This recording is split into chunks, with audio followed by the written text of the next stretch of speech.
Racks और बाकी सब जिस टाइम मशीन में जा रहे थे वो तुरंत ही वापस आ जाती है। आसमान से एक यूएफओ जैसा कुछ आता है जिसमें से एक आधा ड्रैगन और आधा आदमी निकलता है और वो मैक्स के घर को ही टेलीपोर्ट कर देता है। फिर डॉक्टर जी टाइम मशीन को ठीक कर देता है और स्टार्ट भी कर देता है, लेकिन वो डेस्टिनेशन ही डालना भूल जाता है और ये ऐसे ही टाइम मशीन में भटकते रहते हैं। एक बड़ी सी चमकती हुई बर्ड जैसी चीज आ जाती है जो बोलती है तुम लोग एक बहुत बड़े खतरे में हो। रास्ते में एक बेहोश लड़की दिखती है और वो लड़की अपना नाम बताती है सोफिया, और क्योंकि उसे सोफिया वहाँ नहीं मिलती तो वो उसका घर ही तोड़ देता है। फिर हमें यहाँ एक दूसरा स्पेस पायरेट देखने को मिलता है जो आकर सोफिया और डी टीम पर अटैक करने लगता है। कुछ लोग सोफिया और डी टीम पर जाल डालकर उन्हें पकड़ लेते हैं। सूला सोफिया को पकड़ लेता है और स्पार्टिकस को सरेंडर करना पड़ता है। शेयर एक एक करके उनकी रस्सियां काट रही थी। बूस्टर की हेल्प से चोंप को भी एक पावरफुल आर्मर मिल जाता है। तभी रेक्स को सिग्नल मिलता है कि उनके पेरेंट्स किसी दूसरे टाइम पीरियड में चले गए हैं। जोनाथन सबको शिप में बुला लेता है ताकि वो स्पेस पायरेट्स की टाइम मशीन पर नजर रख सके, लेकिन शिप के अंदर अल्फा गैंग एक सोडा बोतल के लिए लड़ने लगती है और गलती से कंट्रोल्स पर गिर जाती है जिससे पूरा शिप खराब हो जाता है।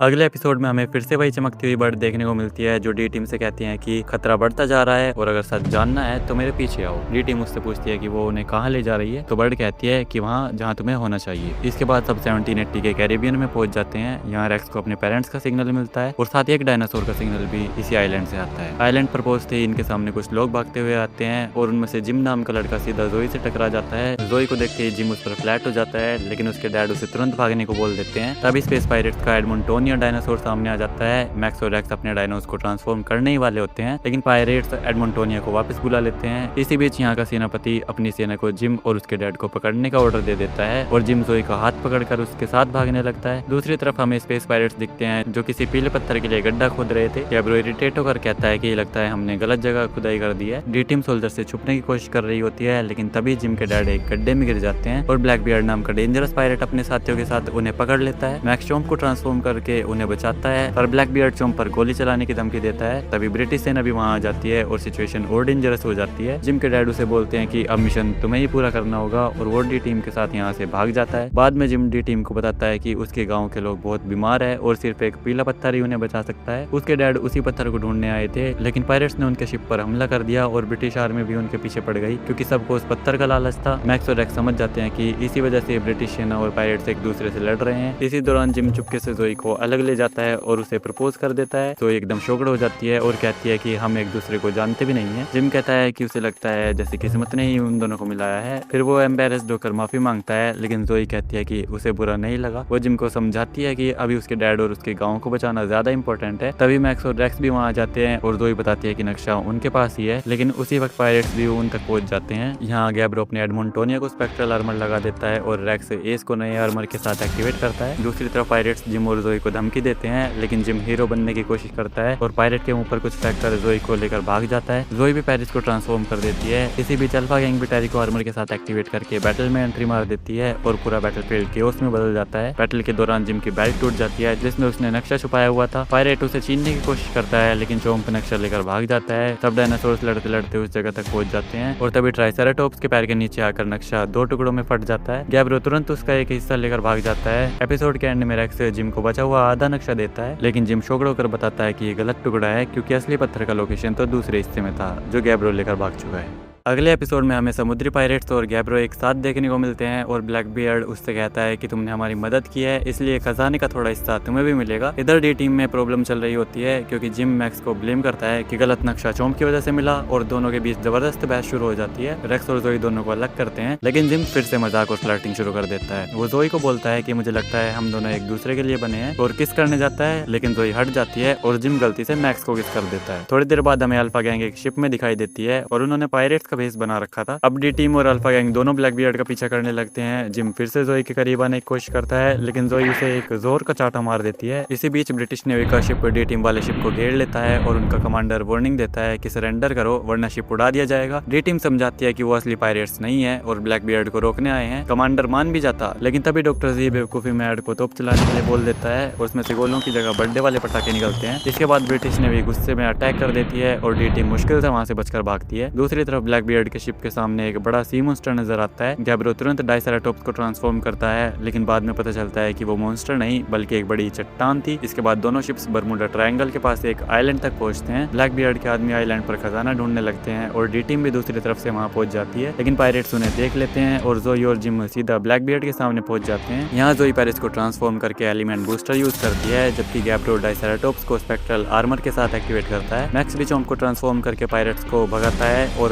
फिर पैरिस और डायसेराटॉप्स के बीच जबरदस्त बैटल देखने को मिलती है। आखिर में जोई मूव कार्ड का यूज करके डायसेराटॉप्स को हरा देती है और उसका कार्ड भी उसे मिल जाता है, लेकिन फाइट के तुरंत बाद जिम फिर से जोई को किस करने की कोशिश करता है और इस बार जोई उसे सीधा मुक्का मार देती है। जिम उड़ता हुआ जाकर गैब्रो के हाथों में गिरता है और गैब्रो समझ जाता है कि इसके पास नक्शे का दूसरा टुकड़ा होगा। वो जिम को पकड़कर ब्लैक बियर्ड के शिप पर ले जाता है, लेकिन तब जोई रिवील करती है कि असली दूसरा टुकड़ा उसके पास है। ब्लैक बियर्ड पहले जिम को खत्म करने का सोचता है, लेकिन फिर उसे आइडिया आता है कि अगर जिम उनके पास रहेगा तो डी टीम आसानी से नक्शे का दूसरा टुकड़ा दे देगी। अगले एपिसोड में ब्लैक बियर्ड का तोता डी टीम और अल्फा गैंग के शिप पर आता है और कहता है कि अगर अपने दोस्त को बचाना चाहते हो तो नक्शे का टुकड़ा हमें दे दो। डी टीम पहले मना कर देती है, लेकिन रेक्स सोचता है कि अगर वो ब्लैक बियर्ड का पीछा करें तो शायद उन्हें अपने पेरेंट्स का भी पता चल जाए। दूसरी तरफ मैक्स को जिम की बात याद आती है कि अगर वो खास पत्थर नहीं मिला तो उसके गाँव के लोग कभी ठीक नहीं हो पाएंगे। काफी सोचने के बाद डी टीम जिम की जान बचाने के लिए नक्शा ब्लैक बियर्ड को दे देती है। इसके बाद समुद्र में एक खतरनाक तूफान आने लगता है। ब्लैक बियर्ड शिप रोकने का ऑर्डर देता है, लेकिन फुलस्कैप उसका मजाक उड़ाते हुए कहता है कि जो खुद को इतना बड़ा पायरेट बोलता है वो एक तूफान से डर रहा है। ये सुनकर ब्लैक बियर्ड गुस्से में आ जाता है और शिप को आगे बढ़ाने के लिए बोल देता है। उधर डी टीम का शिप काफी पीछे था, तब एड जेट्स एक्टिवेट करता है और उनका शिप बहुत तेज स्पीड से ब्लैक बियर्ड के पीछे भागने लगता है, लेकिन कुछ देर बाद जेट की बैटरी डाउन होने लगती है और उनकी स्पीड फिर कम हो जाती है। तूफान के बीच फुलस्कैप जुबारिया को एक्टिवेट करके ब्लैक बियर्ड के शिप से बांध देता है ताकि वो तूफान को पार कर सके। तब मैक्स चॉम्प को ट्रांसफॉर्म करता है और लाइटनिंग स्ट्राइक का यूज करके तूफानी बादलों को हटा देता है, लेकिन फुलस्कैप तुरंत जुबारिया को डी टीम के शिप पर अटैक करने भेज देता है, जिसके जवाब में अल्फा गैंग स्पाइनी को एक्टिवेट कर देती है। फुलस्कैप स्पेक्ट्रल आर्मर और अर्सला एलिमेंट बूस्टर का भी यूज करते हैं और दोनों तरफ से पावरफुल मूव कार्ड्स चलने लगते हैं। इसी बीच जिम मैक्स को आइडिया देता है कि जब सब लोग फाइट में बिजी हैं तब वो मेटल विंग्स की मदद से ब्लैक बियर्ड के शिप पर जाकर नक्शा चुरा सकते हैं। मैक्स और जिम उड़कर शिप तक पहुंच जाते हैं, लेकिन पायरेट्स उन्हें देख लेते हैं। पायरेट्स का ध्यान मैक्स पर चला जाता है और इसी मौके का फायदा उठाकर जिम चुपके से ब्लैक बियर्ड के पीछे पहुंचकर नक्शा चुरा लेता है, लेकिन एक पायरेट उसे पकड़ लेता है। मैक्स टाइम पर आकर जिम को बचा लेता है और उधर बैटल में स्पाइनी जुबारिया को हरा देता है, जिसका कार्ड जोई ले लेती है। सबको लगता है कि अब सब ठीक हो गया है, लेकिन तभी वहाँ ब्रिटिश नेवी आ जाती है। ब्लैक बियर्ड अपना शिप लेकर तुरंत भागने लगता है, लेकिन ब्रिटिश नेवी गलती से डी टीम के शिप को ही पायरेट शिप समझकर उन पर अटैक कर देती है और एपिसोड यहीं पर सस्पेंस के साथ एंड हो जाता है। इसके बाद डी टीम अल्फा गैंग को शिप मोड़ने को कहती है, लेकिन डॉक्टर जी मना कर देता है। फिर एड शिप को सबमरीन में कन्वर्ट कर देता है और सब पानी के नीचे चले जाते हैं। दूसरी तरफ ब्लैक बियर्ड अपने चेले पर गुस्सा करता है। तब शेयर बताती है कि उसके पास नक्शे की कॉपी है। डी टीम और जिम बोर्ड से ट्रेजर आइलैंड पहुंचते हैं, जबकि डॉक्टर जी अल्फा गैंग को उड़ने वाली साइकिल देकर खजाना पहले लाने को कहता है। जिम और मैक्स के फिर बहस होती है, लेकिन जोई और रेक्स उन्हें शांत करते हैं। अल्फा गैंग भी खजाने की तलाश में निकल पड़ती है, लेकिन एड गलती से मैप की जगह पायरेट बुक ले आता है। अर्सला गुस्से में उसे लात मार देती है और उनकी साइकिल टूटकर गिर जाती है। तब शेयर अपने मेगारैप्टर के साथ आ जाती है और रेक्स एस को ट्रांसफॉर्म कर देता है। मैक्स भी चॉम्प को ट्रांसफॉर्म करता है और बैटल शुरू हो जाती है। इसी बीच ब्लैक बियर्ड समुद्र के नीचे एक गुफा के रास्ते आइलैंड की तरफ बढ़ रहा होता है। लड़ाई के दौरान चॉम्प और मेगारैप्टर पानी में गिर जाते हैं और मैक्स और शेयर दोनों अपने डायनोस को वापस बुला लेते हैं। जिम ब्लैक बियर्ड की शिप पर कूद जाता है और ब्लैक बियर्ड का शिप एक चट्टान से टकरा जाता है, जिसकी वजह से वहाँ भूकंप आ जाता है और आइलैंड नीचे डूबने लगता है। फिर ब्लैक बियर्ड की शिप पर जिम पकड़ा जाता है और ब्लैक बियर्ड डी टीम की शिप पर तोप से हमला करने वाला था, लेकिन जिम उसका मुंह मोड़ देता है। फिर दोनों शिप्स गुफा से बाहर निकलकर एक झरने से नीचे गिर जाती हैं। जिम डी टीम को मिल जाता है और सोचता है कि आइलैंड डूबने के बाद मैप बेकार हो गया है। तब रेक्स मैप को आसमान की तरफ करता है और एक छुपा हुआ नक्शा देख लेता है, जिससे पता चलता है कि जिस चोटी पर खजाना है वो अभी डूबी नहीं है। सब उस चोटी पर पहुंचते हैं, लेकिन शेयर भी आ जाती है और मेगारैप्टर को स्पेक्ट्रल आर्मर के साथ एक्टिवेट कर देती है। रेक्स और मैक्स एस और चॉम्प को ट्रांसफॉर्म करते हैं, लेकिन मेगारैप्टर दोनों डायनोस पर भारी पड़ रहा था तो जोई भी पैरिस को ट्रांसफॉर्म कर देती है। इसी दौरान जिम फिसल कर एक गुफा में पहुंचता है जहां उसे खजाना मिल जाता है, लेकिन यहाँ शेयर आ जाती है और खजाना लेकर उड़ जाती है। डी टीम अपने डायनोस पर एलिमेंट बूस्टर्स लगा देते हैं। शेयर उन्हें दिखाती है कि उसे दूसरा ब्लू कॉस्मो स्टोन मिल गया है और फिर वहां से निकल जाती है। ब्लैक बियर्ड उसे रोकने की कोशिश करता है, लेकिन वो वहां से चली जाती है। एस मेगारैप्टर को हरा देता है और उसका कार्ड डी टीम को मिल जाता है। जिम उदास होकर कहता है कि अब उसका गाँव नहीं बच पाएगा और अचानक से आइलैंड दोबारा पानी के बाहर आने लगता है। तब हमें देखने को मिलता है कि यहाँ ब्रिटिश नेवी भी आ जाती है और वो ब्लैक बियर्ड और उसके चेले को पकड़ लेते हैं और जिम को देखने को मिलता है कि उसके डैड भी ब्रिटिश नेवी के शिप पर हैं और नेवी वाले जिम से कहते हैं कि उसके डैड की कोई गलती नहीं थी और वो उसके डैड को छोड़ देते हैं। जिम अपने डैड को बताता है कि वो पत्थर नहीं ला पाया और उसे स्पेस पायरेट्स ले गए, तो उसके डैड कहते हैं कि तुम टेंशन मत लो, गाँव वालों को बचाने का एक और तरीका है। और वो डी टीम का भी थैंक्स करते हैं जिम का ध्यान रखने के लिए। और जब डी टीम वापस जा रही होती है तो जिम जोई का हाथ पकड़कर कहता है कि वो उसे मिस करेगा करेगा और उसके गाल पर किस कर देता है। मैक्स और एक्स हैरान रह जाते हैं। टाइम मशीन में मैक्स जोई से इस बारे में पूछता है। जोई मजाक में कहती है कि गाल पर किस करना कुछ गलत नहीं है और ये प्रूव करने के लिए वो मैक्स को भी किस करने वाली थी, लेकिन मैक्स घबरा कर एकदम पीछे हो जाता है और वो एक कंट्रोलर पर गिर जाता है, जिसकी वजह से वो कंट्रोलर टूट जाता है और टाइम मशीन का इमरजेंसी शटडाउन एक्टिवेट हो जाता है।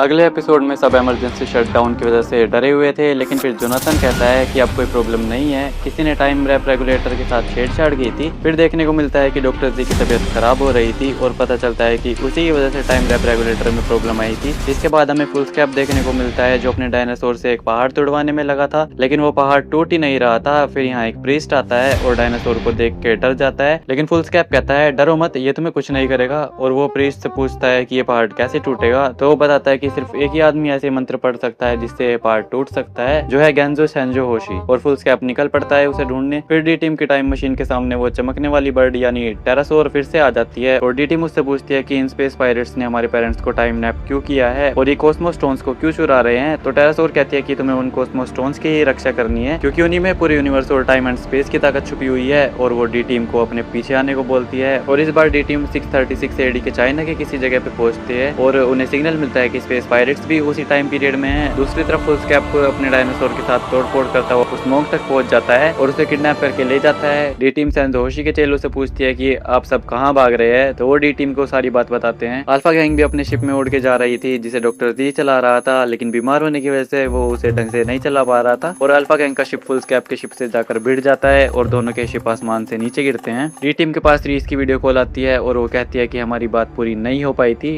डी टीम कहती है कि उस बात को तो 10 दिन हो चुके हैं। रीस कहती है कि पर हमारी बात तो सिर्फ 10 मिनट पहले हुई थी। जोनाथन बताता है कि टाइम ट्रैवल की वजह से ऐसा हुआ है। फिर डी टीम रीस से पूछती है कि उसे कॉस्मो स्टोन के बारे में कुछ पता है क्या, लेकिन उसे नहीं पता था। डी टीम रीस को सेंजो होशी के बारे में भी बताती है और रीस कहती है कि क्या ये वही सेंजो होशी है जिसकी स्टोरी हमारे पेरेंट्स हमें सुनाया करते थे। फिर थोड़ी देर बाद रीस की वीडियो कॉल फिर से किसी इशू की वजह से कट जाती है। डी टीम फुल स्कैप के शिप के पास पहुंचती है, लेकिन वो उसमें नहीं था और जोनाथन अल्फा गैंग के शिप के पास पहुंचता है, लेकिन उसमें भी कोई नहीं था, क्योंकि अल्फा गैंग तो एक जगह पे बैठकर मजे से खाना खा रही थी, क्योंकि वहाँ के लोगों को लग रहा था कि ये महान जादूगर है और वो उन्हें वीआईपी ट्रीटमेंट दे रहे थे। फिर वो लोग इटर्नल लाइफ वाले फल के बारे में बात करते हैं जिसे खाकर बुड्ढा भी जवान हो जाता है और अल्फा गैंग का रिएक्शन कुछ ऐसा था कि क्या सच में ऐसा कोई फल होता है। वहाँ के लोग कहते हैं कि हाँ होता है और हमें पता है कि आप हमारी परीक्षा ले रहे हैं। अल्फा गैंग कहती है तुम पागल हो क्या, अगर हमें उस फल के बारे में पता होता तो क्या हम ऐसे दिखते। और उन लोगों को समझ आ जाता है कि ये कोई जादूगर नहीं है और वो अल्फा गैंग को भगा देते हैं। दूसरी तरफ सेंजो होशी थक गया था और फुल स्कैप अपने डायनासोर को ट्रांसफॉर्म करके उसे डरा देता है और फिर उसे अपने डायनासोर के ऊपर बिठा कर ही ले जाता है, लेकिन इनके सामने डी टीम आ जाती है और वो सेंजो होशी को बताते हैं कि ये स्पेस पायरेट है और आपके गले में जो कॉस्मो स्टोन है उसके पीछे है। फिर डी टीम भी अपने डायनोस को ट्रांसफॉर्म कर देती है, लेकिन क्योंकि सेंजो होशी डायनासोर के ऊपर बैठा था तो वो अटैक नहीं कर सकते थे। फिर जोई दिमाग लगाती है और मेटल विंग्स मूव का यूज करके सेंजो होशी को डायनासोर के ऊपर से बचा लेती है। फुल स्कैप अपने डायनासोर पर स्पेक्ट्रल आर्मर लगा देता है और मूव कार्ड का यूज करके टोकुआरा डायनासोर को एक्टिवेट कर देता है, जो सेंजो होशी को नीचे गिरा देता है और उसके गले में से कॉस्मो स्टोन वाली माला भी गिर जाती है, लेकिन मेटल विंग सेंजो होशी को बचा लेता है। फिर मैक्स भी चोम पर एलिमेंट बूस्टर लगा देता है और सेंजो होशी को होश आता है, तो वो डायनासोर की लड़ाई शांत कराने जाता है, लेकिन टोकुआरा उस पर अटैक करने लगता है, पर रेक्स सेंजो होशी को बचा लेता है और फुल स्कैप का डायनासोर उसे ही उड़ा देता है। मैक्स प्लाज्मा एंकर मूव का यूज करके उस डायनासोर को हरा देता है और उसके कार्ड में कन्वर्ट होने पर सेंजो होशी को लगता है कि वो डायनासोर मर गया है। ये टीम सेंजो होशी को समझाती है कि वो डायनासोर मरा नहीं है, हम जब चाहे उन्हें कार्ड में कन्वर्ट कर सकते हैं। फिर मैक्स सेंजो होशी को बताता है कि उनके गले में से कॉस्मो स्टोन वाली माला गायब है, जो कि एक पेड़ पे लटकी हुई थी, तो वो सब मैक्स को ही पेड़ पे चढ़ा देते हैं और मैक्स सोचता है कि मैंने बताया ही क्यों कि गले से माला गायब है। फिर मैक्स उस माला को उतारता है और सोचता है कि ये कॉस्मो स्टोन जैसा तो नहीं है और अचानक से वो पेड़ से गिर जाता है।